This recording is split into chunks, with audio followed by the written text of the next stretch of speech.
जी जनाब महेश कुमार साहब।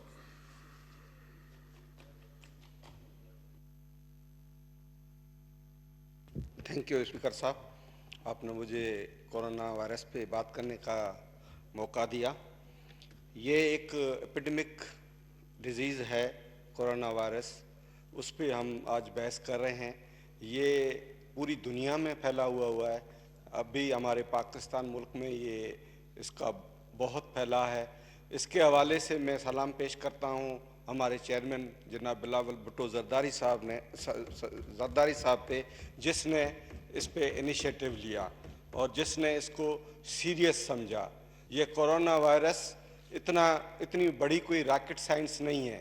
इसमें ये नहीं देखा जाता है कि वेंटिलेटर्स कितने हैं। इसमें ख़ास करके हमें देखना ये है कि इसको कैसे रोका जाए, इसको कैसे हम कम करें। जितने कम होंगे उतने वो वेंटिलेटर पे कम पेशेंट जाएंगे। अगर वेंटिलेटर पे जब कोई भी पेशेंट जाएगा तो मेरे ख्याल में आप भी समझ सकते हैं कि जो भी वेंटिलेटर पे जाते हैं तो 90% या 95% जो है उनकी डेथ होती है। तो हमारे चेयरमैन साहब का ये जहन है कि हम इस डेथ रेशो को कैसे कम करें, उस हवाले से उनका ये सोच है। उसके हवाले से जो सिंध गवर्नमेंट ने इनिशिएटिव लिया है, मैं दावा से कहता हूँ कि इस पूरे मुल्क में जितने भी सूबे हैं उनमें सिंध गवर्नमेंट ने इनिशिएटिव ज़्यादातर लिया है। उससे आप अंदाज़ा लगा सकते हैं कि जो इसमें ख़ास चीज़ है ही टेस्टिंग कैपेसिटी की। टेस्टिंग कैपेसिटी जो है वो सिंध की सब सूबों से ज़्यादा है। इसमें रॉकेट साइंस तो है नहीं। इसमें जितनी हम टेस्टिंग कैपेसिटी बढ़ाएंगे उतना हम इस पे कंट्रोल कर सकते हैं। इसमें हम ये सजेशन देते हैं कि टेस्टिंग कैपेसिटी पूरे मुल्क में बढ़ानी चाहिए। जैसे सिंध में 6000 से ज़्यादा टेस्ट हो रहे हैं और पंजाब में जो उससे दुगना सूबा है वहाँ टेस्टिंग कैपेसिटी उसकी कम है। हम ये हुकूमत से ये रिक्वेस्ट करते हैं कि टेस्टिंग कैपेसिटी पूरे मुल्क में बढ़ाई जाए। ये इनकी नाकस कारकर्दगी है जिससे ये टेस्टिंग कैपेसिटी पूरी नहीं कर रहे हैं। इनको टेस्टिंग कैपेसिटी बढ़ानी चाहिए। जितनी टेस्टिंग कैपेसिटी बढ़ाएंगे, जितनी आइसोलेशन सेंटर्स ज़्यादा बनाएंगे, जितने लोगों को क्वारंटाइन ज़्यादा करेंगे तो हम इस बीमारी, इस वबा को रोक सकते हैं। तो इनकी नाहली से ये जो है वबा फैल रही है।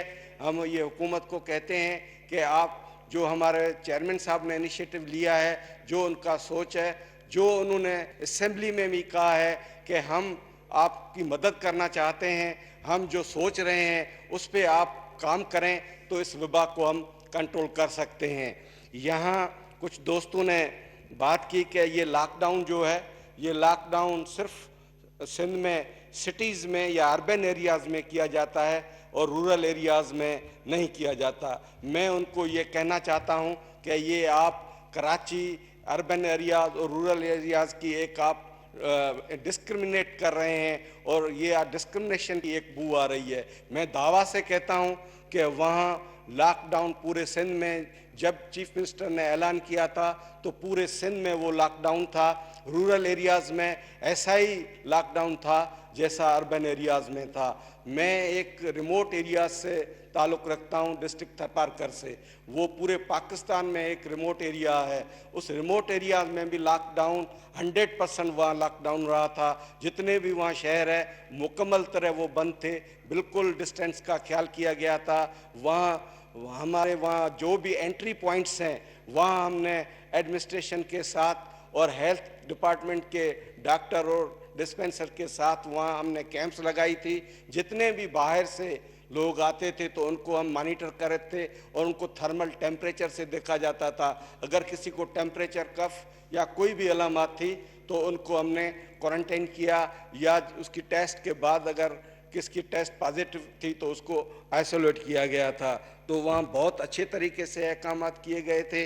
और वहाँ अभी जो ध्यान देना चाहिए, जो हमारा चेयरमैन साहब भी कह रहा है कि वहाँ सिंध को गवर्नमेंट अपने वसाइल यूज़ कर रही है, लेकिन आप फेडरल गवर्नमेंट का ये फ़र्ज़ है कि उन वसाइल को बढ़ाया जाए, क्योंकि हमें इस अमवात को कम करना है। उस अमवात को कम करने के हवाले से आइसोलेशन सेंटर भी बढ़ाने हैं, इक्विपमेंट भी वहाँ देने हैं, और जो सिंध गवर्नमेंट वहाँ अपने वसाइल जितने भी डेवलपमेंट के काम हैं उसको भी कटौती करके वो हेल्थ पे काम कर रही हैं। चेयरमैन साहब का हुक्म है कि आप हेल्थ पे किसी भी हवाले से कॉम्प्रोमाइज़ नहीं करें, सही। हेल्थ पे वो काम करें। नहीं, मैं थोड़ा टाइम दें। आपको टाइम दे रहे हैं जी, आप हाँ बोलें। हाँ, यहाँ काफ़ी हमारे दोस्त जो हैं वो थर पार्कर के हवाले से, थर के हवाले से ये कहते हैं कि वहाँ थर में बच्चे की अमवात हो रही हैं, लेकिन मैं उनको कहना चाहता हूँ कि किसी ने भी थर नहीं देखा है। अगर वो थर देखें, अगर किसी की 10 साल पहले थर देखा होगा तो उनको ये मालूम होगा कि 10 साल पहले का थर और अभी का थर वहाँ कितना फ़र्क है। वहाँ हेल्थ के हवाले से वहाँ जितना काम किया हुआ है सिंध गवर्नमेंट का, मैं दावा से कहता हूँ कि पाकिस्तान में कोई भी ऐसा डिस्ट्रिक्ट नहीं है जिस डिस्ट्रिक्ट में इतना बड़ा काम किया हुआ हो। वहाँ डिस्ट्रिक्ट की जो हॉस्पिटल है, मैं 2011 की बात करता हूँ, मैं भी डॉक्टर हूँ, पीट्स में मैं काम करता था। 2011 में मिट्टी में डिस्ट्रिक्ट हेडक्वार्टर है, वहाँ कोई भी इंक्यूबेटर नहीं था, कोई भी पीडियाटिशियन वहाँ नहीं था, वहाँ कोई गायनोकोलॉजिस्ट नहीं थी जो वहाँ सीजर सेक्शन करे। लेकिन अभी वहाँ पीपल्स पार्टी के दौर में वहाँ 20 इंक्यूबेटर्स काम कर रहे हैं। वहाँ एक हॉस्पिटल डिस्ट्रिक्ट हेडक्वार्टर के हॉस्पिटल है जहाँ 20 से ज़्यादा डॉक्टर्स, लेडी डॉक्टर्स काम कर रही हैं, जो वहाँ एक महीने में 100 से ज़्यादा सीजर्स होते हैं। आप अंदाज़ा लगाएं कि इससे पहले एक्सेस भी नहीं थी, वहाँ इंफ्रास्ट्रक्चर भी नहीं था, तो डेथ रेशो कितना होता होगा। अभी उसको काफ़ी डेथ रेशो कम किया गया है। वहाँ मैं दावा से कहता हूँ कि डेथ रेशो बच्चों का इतना ही है जितना पाकिस्तान का डेथ रेशो है। मैं केपी के हवाले से भी ये कहूँगा कि केपी का आप कोई भी एक रिमोट डिस्ट्रिक्ट ले लें, उससे थर पार्कर का जो डेथ रेशो, इन्फेंट न्यूनेट का डेथ रेशो है, वो बहुत कम है। तो ये सिर्फ जिसकी थर देखी नहीं हुई है वो बातें कर रहे हैं। वो अगर वहाँ थर में जाएं तो उसको अंदाज़ा होगा कि थर में कितनी तरक्की हुई है। थर से एनर्जी पैदा हो रही है, थर से हम एनर्जी पूरे पाकिस्तान में दे रहे हैं। सिंध में हेल्थ के हवाले से जितने काम हुए हैं, मैं दावा से कहता हूँ कि 7 साल आपकी केपी में गवर्नमेंट रही है तो वहाँ इतने काम नहीं हुए हैं। मैं सिर्फ थर पार्कर को आपको एग्जांपल दूं कि थर पार्कर में भी NICVD काम कर रही है। वहाँ डेली 5 से 6 पेशेंट्स आते हैं जिसकी angiography, angioplasty free of cost होती है। वहाँ 200-250 से ज़्यादा वहाँ डिस्पेंसरीज नई बनाई गई हुई हैं। पीपल्स पार्टी के दौर में 30 से ज़्यादा BHU बनाए गए हैं। वहाँ 10 से ज़्यादा RSC बनाए गए हैं, THQ हैं, और सिंध के हर डिस्ट्रिक्ट में DHQ नई पीपल्स पार्टी की गवर्नमेंट में हॉस्पिटल्स बनाए गए हैं। NICVD का नेटवर्क जो है पूरे सिंध में है, सक्खर से लेके खैरपुर से लेके कराची, हैदराबाद, थर तक ये NICVD वो दिल के अमराज के हवाले से वहाँ लोगों को सहूलत दे रही है। वहाँ आखिरी मिनट है आपका, तो आप अपनी बात को मुकम्मल कराची कर के लें। हवाले से आप अगर देखेंगे तो कराची में जो पीपल्स पार्टी ने खास करके, आपको मैं SIUT के हवाले से कहूँगा कि वहाँ 4 अरब रुपए हर साल उनको दिए जाता है लोगों के फ़ायदे के हवाले से। वहाँ कैंसर हॉस्पिटल के हवाले से वहाँ ऐसी मशीनरी है जो पाकिस्तान में कहीं भी वो मशीनरी मौजूद नहीं है।